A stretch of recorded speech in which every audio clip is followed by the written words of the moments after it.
Just a little update on my chicks. This is what I got. There's a few more supposed to hatch in the next couple days. And then I'm gonna clean the incubator up and then start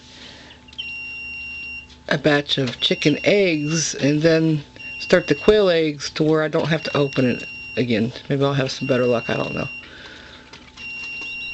But these are my chicks. I think I vent checked them and also checked them through the weans as far as sexing them, and from what I can tell they're both females. And at least if what they're telling you how to check them is true, I assume it is. They're doing pretty good. I really like these shavings things in there because it keeps it from smelling in there. You know, it doesn't smell. And about every 3 days I'll clean it out and it'll be good to go. And here's the quail. They're right next to, and look at there, they're already getting feathers and they're less than a week old.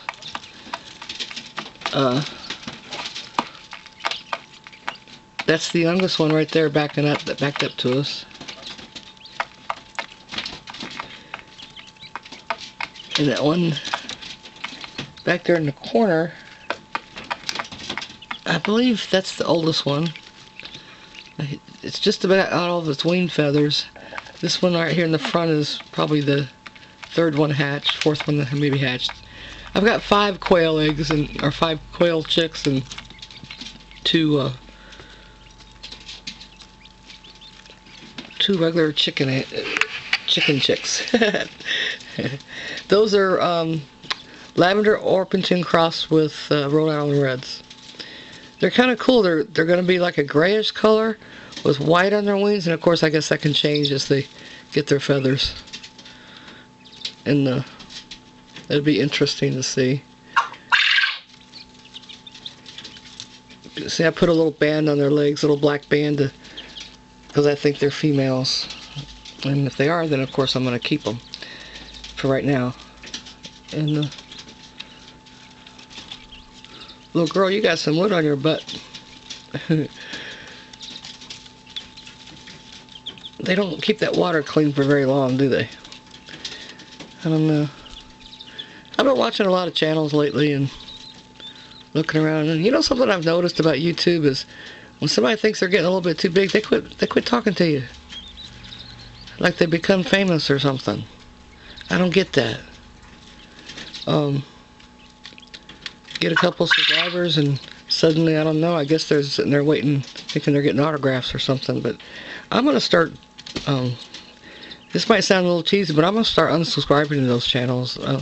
They ain't nobody that big. And I guess if you think you are, I guess you gotta do some soul searching. I know I'm not that big.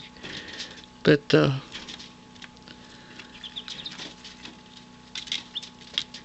I'm just doing this to more or less keep my own journal for myself. You know, if I get some tag-alongs, that's fine. I enjoy the company and appreciate it, and especially when they have input, you know, I enjoy that. So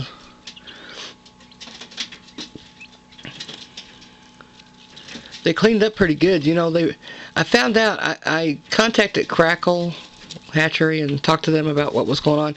I had a problem with my chickens, and the chicks that were hatching they were really wet. I'm talking wetter than they should have been, and the umbilical cord was still attached, and they were still attached to the dang shell. They drug it around for half a day, you know, and it just didn't look right. And what one person suggested that I was opening it too much, but when I contacted the hatchery, I had the humidity's too high. So I don't know what's happening there, but I soaked up all the water in the incubator, and it still reads like 70%. And so I don't know whether it's getting the moisture. I don't know if maybe that reader isn't right. I don't know. But something's happening there with the moisture in the incubator. So now that's why I want to stop hatching anything as soon as these days are up on the eggs that are in there. And they were so full of junk when they were born. It was that pasty stuff, you know, the membrane they still had that on them, and I had to take a washcloth and wipe and clean them off. They were full of it, and whatever was left, they've actually cleaned each other off of it. And they're cute little things, though, aren't they? I like the coloring in them. I don't know what they're gonna look at like as adults. They may turn black, you know, but really they look to be gray like their daddy. That lavender Orpington, we'll see. We'll see.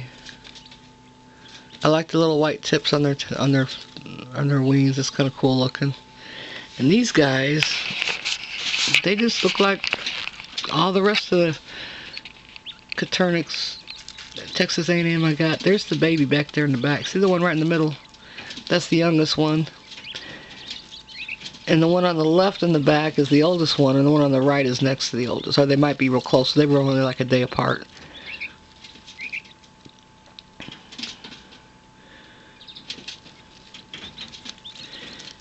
And but I made this brooder. It's an old cabinet I had, and it's going to be my in-house hospital thing for my chickens. I like to dual purpose everything I have, and that's what I do. And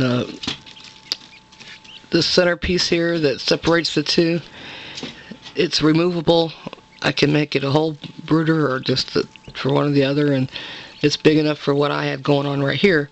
And it's got a bottom part down here that I can use. I can even put a rabbit in there if I wanted to. And then we got the large one on top, which is where the parents are for right now until I get them outside. And they're not used to being outside. I'd already put them out there. That's gonna happen real quick. If weather stays like it is, they're gonna go outside pretty soon.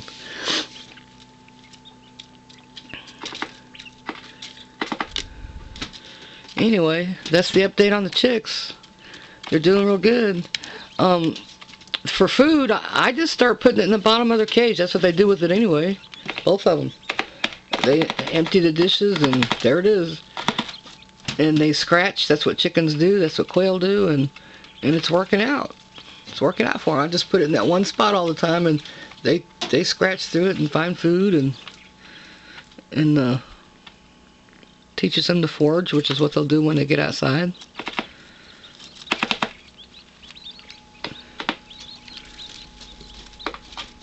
And they seem to be growing pretty good. I like these wood chips. You know, when the heat lamp's on them, it's also used to, it conducts heat pretty well. So when it's shining in there, I can use one heat lamp for both sides. I like that. Like I said, dual purpose for everything. Underneath the wood chips I have paper towels, and that way when I clean it up I can just like scoop it all up at one time. And also I got foil pans underneath everything. The pans can be lifted up out of there and washed if they have to be. That way nothing soaks in the wood, and it's cleaned up after every litter of whatever's in here. But yeah, I can use this for rabbit. I can use it for quail. I can use it for the chickens. And if I got a chicken that isn't doing so well, I can bring her in and put her in one of these, and it'll be fine.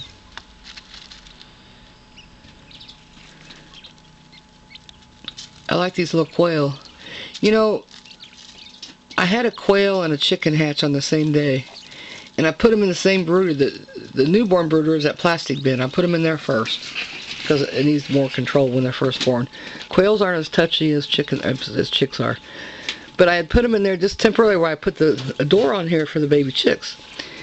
And you know, I was more worried about the baby chicks beating up on these baby quail, because they're like the size of a $50 whenever they're born, you know.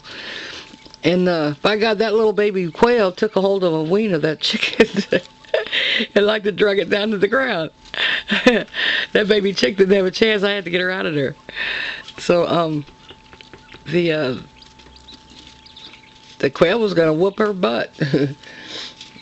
So I won't be doing that no more, because baby chicks do not defend themselves well. However, later on, they did go after the quail. You know, they did eventually, but they didn't at first. That baby quail was right on him. I mean, I'm talking right there. So